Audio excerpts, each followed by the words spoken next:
வணக்கம். கடல் புறா. எழுதியவர் சாண்டில்யன். பாகம் 1, அத்தியாயம் 25. வீரர்கள் திட்டம். சீனத்து மரக்கல நீர்க்குடங்களில் அனபாயன், இளைய பல்லவன், காஞ்சனாதேவி, குணவர்மன் ஆகிய 4வரையும் பதுங்க வைத்து துறைமுகம் கொண்டு சேர்த்து அங்கிருந்து மரக்கலம் மூலம் சோழநாடு அனுப்பிவிட அமீர் இட்ட திட்டம் வீரர் ஏற்க முடியாத பெரும் கோழை திட்டமாக ஆரம்பத்தில் இளைய பல்லவனுக்கு தோன்றியதென்றாலும் அந்த திட்டத்தையும் சூழ்ந்து நின்ற ஆபத்தையும் அமீர் விளக்கியதும் அது அத்தனை தூரம் கோழை திட்டமல்ல என்பதையும் தனது வீரமும் வாளின் லாவகமும் அதில் பெரிதும் சோதிக்கப்படும் என்பதையும் இளைய பல்லவன் இறுதியில் புரிந்து கொள்ளவே செய்தான்.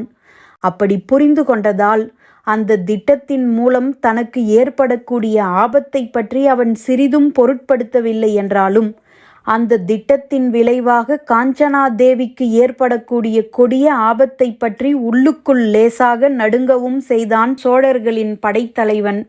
இத்தனை ஆபத்து சூழ்ந்திருந்த அந்த திட்டத்தை தீவிர சிந்தனைக்கு பின்பே அமீர் வகுத்திருக்கிறான் என்பதும் அதைவிடச் சிறந்த ஒரு திட்டத்தை பாலூரின் அந்த சூழ்நிலையில் வேறு யாரும் வகுக்க முடியாதென்பதும் புலனாயிற்று அந்த வாலிப வீரனுக்கு.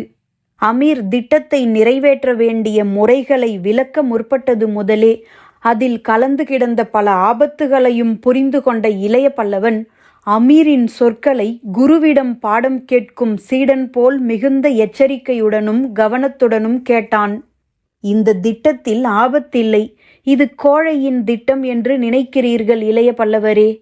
நன்றாக கேளுங்கள் நான் சொல்வதை என்று கூறி அறையை பெரிதும் அடைத்து நின்ற அந்த 4 நீர்க்குடங்களையும் காட்டி, இந்த நீர்க்குடங்களின் பரிமாணத்தை பாருங்கள். இந்த ஒவ்வொரு குடத்தையும் உள்ளே நீரோ வேறு பொருளோ இன்றி தூக்குவதற்கு குறைந்தபட்சம் 4 ஆட்கள் தேவை. அதில் ஒரு மனிதரையும் பதுங்க வைத்தால் 6 ஆட்கள் இல்லாமல் தூக்க முடியாது. ஆகவே இந்த 4 குடங்களில் உங்களையும் அனபாயரையும் கடாரத்து அரசகுலத்தார் 2வரையும் பதுங்க வைத்தால் வண்டியில் இவற்றை தூக்கி வைப்பதற்கும் இறக்குவதற்கும் 24 அடிமைகள் தேவையாயிருக்கும். அது மட்டுமல்ல, இந்த நீர்க்குடங்கள் 4ஐ மட்டும் நாம் கொண்டு போக முடியாது. இவற்றுடன் குருநாதர் மரக்கலத்திலிருந்து வரும் இன்னும் 5-6 குடங்களையும் கலக்க வேண்டும். சில குடங்களில் நீர், சில குடங்களில் மனிதர். இப்படி கொண்டு போனால்தான் இடையே சோதனை இருந்தாலும் நீர் இருக்கும் குடங்களை காட்டி காவலாளிகளை ஏமாற்ற பார்க்கலாம். அப்படி குருநாதரின் மரக்கல குடங்கள் 6ம் சேர்ந்தால் அவற்றை தூக்க 50 அடிமைகளுக்கு மேல் தேவையாயிருக்கும்.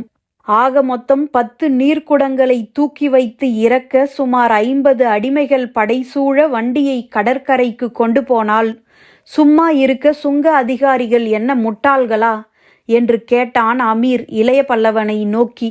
மரக்கலங்களுக்கு நீர் சேகரிக்கும் முறைகள் எதையும் அறியாத இளைய பல்லவன், மனிதர் மறைந்திருந்தாலும் இல்லாவிட்டாலும் அக்குடங்களை தூக்கவும் இறக்கவும் ஆட்கள் தேவைதானே என்று வினவினான். பதிலுக்கு, தேவைதான் இளைய பல்லவரே, ஆனால் அத்தனை அடிமைகளை யாரும் நகரத்திலிருந்து ஊர்வலமாக கடற்கரைக்கு அழைத்து போவது கிடையாது. கடற்கரையோரமாக படகுகள் தரையில் இழுக்கப்பட்டுள்ள இடங்களில் இவற்றை இறக்கவும் படகுகளில் ஏற்றவும் சுங்க அதிகாரிகள் நிரம்ப ஆட்களை நிறுத்தி இருக்கிறார்கள். அவர்கள் ஊழியத்துக்கு பணம் கொடுப்பதுதான் நமது பொறுப்பு. அவர்களை விட்டு வேறு ஆட்களை அமர்த்தும் பழக்கம் கிடையாது. அப்படி அமர்த்தினால் ஆட்களுக்குள் சண்டை ஏற்பட்டுவிடும் என்று விளக்கினான் அமீர். அமீரின் இந்த பதிலை கேட்டதும் உள்ள நிலையை மெல்ல புரிந்து கொள்ளத் துவங்கிய இளைய பல்லவன், அப்படியானால் நாம் யாரையும் இங்கிருந்து துணை கொண்டு செல்ல முடியாதா என்று வினவினான். முடியாது இளைய பல்லவரே, முடியாது. நீர்க்குடங்களை தவிர மேற்கொண்டு 5-6 பேர்களை அழைத்துச் செல்லலாம். அவர்களில் ஒருவன் வண்டி ஓட்டலாம். 2 பின்பக்கம் உட்கார்ந்து குடங்கள் உருண்டு விடாதபடி பாதுகாக்கலாம். மீதி இருக்கும் அடிமைகள் 3 வண்டிக்கு முன்னும் பின்னும் ஓடலாம். இதுவே அதிகம். இதுவே அதிகாரிகளுடைய சந்தேகத்தை வளர்க்கும். 6 பேர்கள் போனால் கூடவா? ஆம் இளைய பல்லவரே, வண்டியுடன் ஆட்கள் ஓடும் பழக்கம் பாலூரில் கிடையாது. வண்டி ஓட்டுபவர், சரக்குகளை பாதுகாப்பவர் இவர்கள்தான் போவது வழக்கம். மற்ற எல்லா பணிகளுக்கும் சுங்கச்சாவடிக்கு அருகிலும் கடற்கரையோரத்திலும் ஏராளமான ஆட்கள் இருக்கிறார்கள். ஆகவே யாரும் வண்டியுடன் வர முடியாது. நான் கூட வர முடியாது.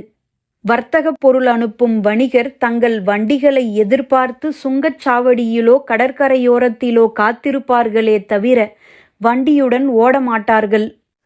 அப்படியானால் நீங்கள் நீர்க்குடம் ஒன்றில் பதுங்கி வர வேண்டும், அல்லது வண்டியை ஓட்டிக்கொண்டு வர வேண்டும். இரண்டாவது பணியைத்தான் நான் செய்ய உத்தேசம் என்று கூறிய அமீர், சற்று இப்படி வாரும் என்று இளைய பல்லவனையும் மற்றவர்களையும் அழைத்து கொண்டு ஏற்கனவே திறக்கப்பட்ட கொல்லைப்புற கதவு வழியாக வெளியே சுட்டிக்காட்டி, அதோ அந்த வண்டியை பாருங்கள் என்றான். நீண்டதாக இரு புறங்களிலும் பெரும் மரச்சட்டங்கள் அடிக்கப்பட்டு மேற்புறம் திறந்து கிடந்த அந்த வண்டியில் அச்சு, இரிசி முதலியன மிகவும் பலமாயிருந்ததைக் கண்ட இளைய பல்லவன் 10-15 நீர்க்குடங்களை மட்டுமென்ன, இன்னும் அதிக பாரத்தையும் இந்த வண்டி தாங்கும் என்று தனக்குள் சொல்லிக் கொண்டான். நீர்க்குடங்கள் திடமாக தங்குவதற்காக வண்டியின் பக்கப்பகுதிகளில் பெரும் பிணைக்கயிறுகள் இருந்ததையும் கண்ட கருணாகர பல்லவன் முன்னேற்பாடுகளை அமீர் அப்பழுக்கின்றி செய்திருப்பதை உணர்ந்தான். அந்த வண்டியை சுட்டிக்காட்டி, இதை பாருங்கள் என்று மற்றவர்களுக்கு கூறிய அமீர் அவர்கள் அதை நன்றாக பார்க்க சற்று அவகாசம் கொடுத்துவிட்டு பிறகு சொன்னான். இளைய பல்லவரே, அனபாயரே, நான் சொல்வதை கவனமாக கேளுங்கள். என் திட்டம் இம்மி அளவும் தவறாமல் நிறைவேறுவதை பொறுத்திருக்கிறது நமது உயிர், சோழ நாட்டின் பிற்காலம், ஸ்ரீவிஜயத்தின் நற்காலம், இவை அனைத்தும். இந்த வண்டி நல்ல கட்டுடையது. பெரும் கனப்பொருள்களை ஏற்றிச் செல்ல அச்சிலும் பூட்டுகளிலும் இருப்பு பாலங்களையும் பாய்ச்சி இருக்கிறேன். சீனத்து நீர்க்குடங்கள் 20 கூட இதில் ஏற்றலாம். ஆனால் நமது திட்டத்துக்கு 10 குடங்களை ஏற்றினால் போதும். 10 குடங்களில் 4 குடங்கள் நடுவண்டியில் வைக்கப்படும். மற்றவை அவற்றைச் சுற்றிலும் இருக்கும். நடுவிலுள்ள 4 குடங்களில் அனபாயர், குணவர்மர், இளைய பல்லவன், காஞ்சனாதேவி ஆகியவர்கள் இருக்க வேண்டும். மற்ற குடங்களில் நீர் இருக்கும். குடங்கள் ஆடாமல் அசையாமல் இருப்பதற்காக பிணைக்கயிறுகளால் பிணைக்கப்படும். நான் வண்டியின் முகப்பில் உட்கார்ந்து மாடுகளை ஓட்டுவேன். உங்களைச் சேர்ந்த மற்ற 2, அதாவது கண்டியத்தேவரும் கூலவாணிகரும், என் அடிமைகளின் உடைகளில் வண்டியின் பின்புறம் அமர்ந்து நீர்க்குடங்களை பாதுகாப்பார்கள். இப்படி சொல்லிக்கொண்டே போன அமீர் சற்று பேச்சை நிறுத்தி மற்றவர்களை திரும்பி பார்த்தான். அந்த திட்டத்தை கேட்டுக்கொண்டவர்கள் முகத்தில் ஈயாடவில்லை.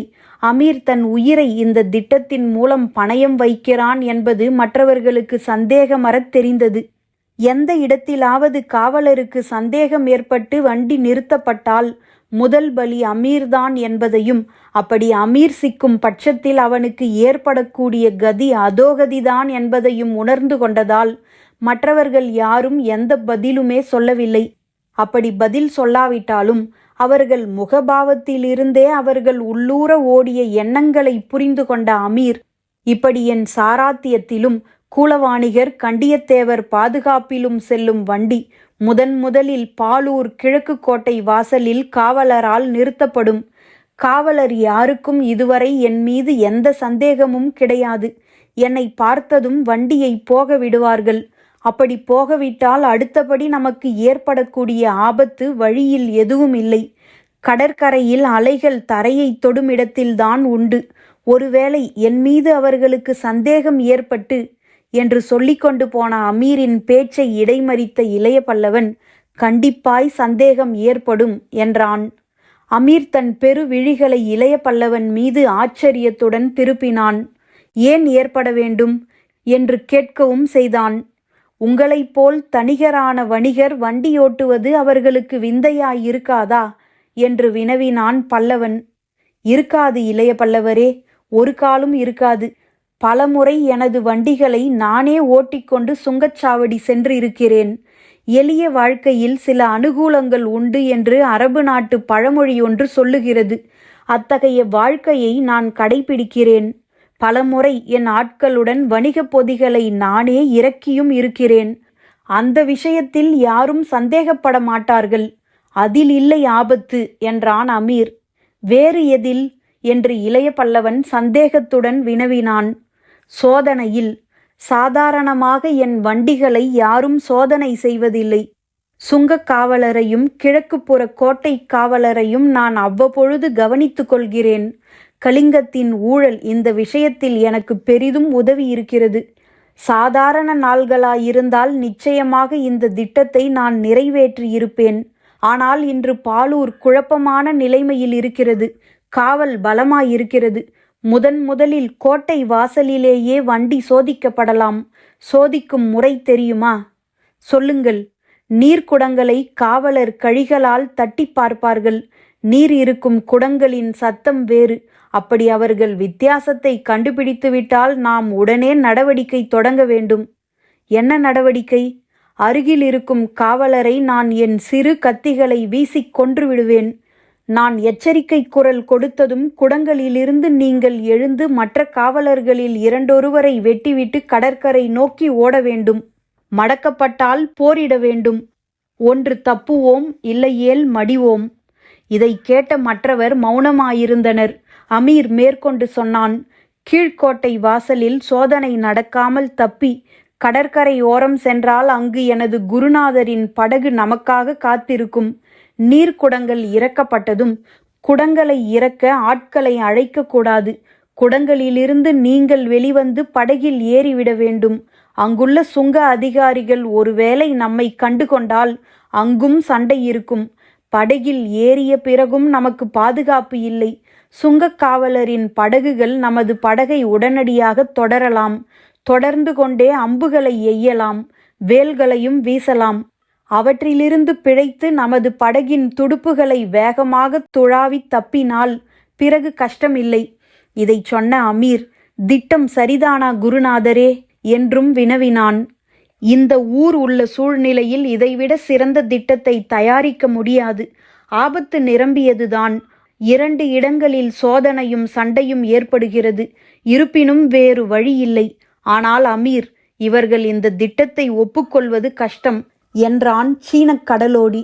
ஏன் என்று கேட்டான் அமீர். அதோ அவர்கள் முகங்களைப் பார். அனபாயர், இளைய பல்லவர், காஞ்சனா தேவி மூவர் முகங்களும் வீரக்கலை சொட்டும் முகங்கள். நீர்க்குடத்தில் பதுங்க அவர்கள் ஒப்புக்கொள்ள மாட்டார்கள் என்றான் அகூதா. வேறு வழி? கவலையுடன் எழுந்தது அமீரின் கேள்வி. நீர்க்குடங்களில் காஞ்சனா தேவியும் அவர் தந்தையும் நான் விடுதலை செய்த இந்த 2 தமிழரும் பதுங்கி வரட்டும். நீ வண்டியை ஓட்டு.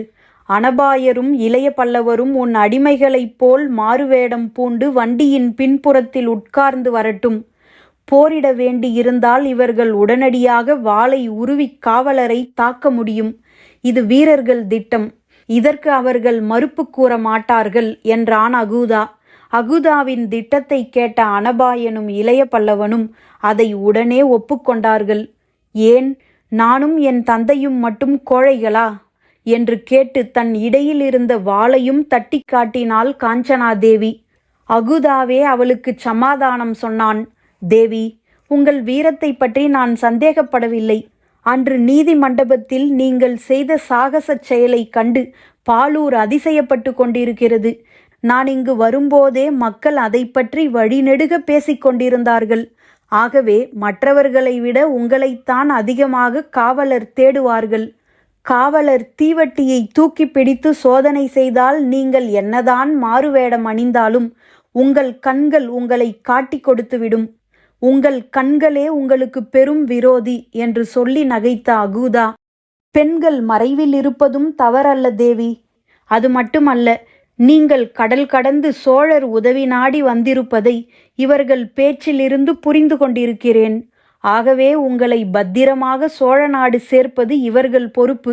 அது மட்டுமல்ல, யாராவது நீர்க்குடங்களில் பதுங்க வேண்டும். எல்லோரும் மாறுவேடம் அணிந்து கும்பலாக வண்டியில் போக முடியாது. சற்று நீங்கள் விட்டுக்கொடுங்கள் இந்த வீரர்களுக்காக என்று இளைய பல்லவனையும் அனபாயனையும் சுட்டிக்காட்டினான். காஞ்சனாதேவி முதலில் ஒப்புக்கொள்ளாவிட்டாலும் இளைய பல்லவன் மெல்ல ஒப்புக்கொள்ள வைத்தான். அனபாயன் கேட்டான், நாம் எப்போது புறப்பட வேண்டும் என்று. நாளை இரவு. ஏன் நாளை இரவு? நாளைக்கு பௌர்ணமி முடிந்து 4வது நாள். 8 நாழிகைக்கு பிறகுதான் நிலவு புறப்படும். அதுவரை இருட்டு இருக்கிறது. இருட்டு நமது திட்டத்துக்கு பெரிதும் உதவும் என்றான் அமீர். ஆமோதிப்பதற்கு அறிகுறியாக தலையை அசைத்தான் அனபாயன். அதற்கு மேல் பேச எதுவும் இல்லாமற் போகவே அவர்களிடம் விடை பெற்று கொண்டு அகூதா வெளியே சென்றான். அவர்கள் படுக்க தனித்தனி அறைகளை ஒதுக்கிய அமீர் மேற்கொண்டு தனது அலுவல்களை கவனிக்க வெளியே சென்றான். இரவின் ஜாமம் வெகு வேகமாக ஓடிக்கொண்டிருந்தது. தனக்கு ஒதுக்கப்பட்ட அறையில் தீவிர சிந்தனையுடன் பஞ்சனையொன்றில் படுத்து கிடந்தாள் காஞ்சனாதேவி. அவள் அஞ்சன விழிகள் மூடிக்கொண்டிருந்தனவே ஒழிய அவள் மனத்தின் சஞ்சல விழிகள் மூடாததால் வேதனையுடன் படுத்திருந்தாள். அவள் உள்ளம் எங்கோ ஓடிக்கொண்டிருந்ததால் அறையில் நிகழ்ந்த எதையும் அவள் கவனிக்க சக்தியற்றவளானாள். அப்படி கவனித்திருந்தால் மெல்ல சாளரத்தின் மூலம் ஏறி குதித்து ஓசைப்படாமல் சுவரோரமாக பதுங்கி பதுங்கி அவள் பஞ்சனையை ஓர் உருவம் அணுகிக் கொண்டிருப்பதை அவள் உணர்ந்திருக்க மாட்டாளா என்ன?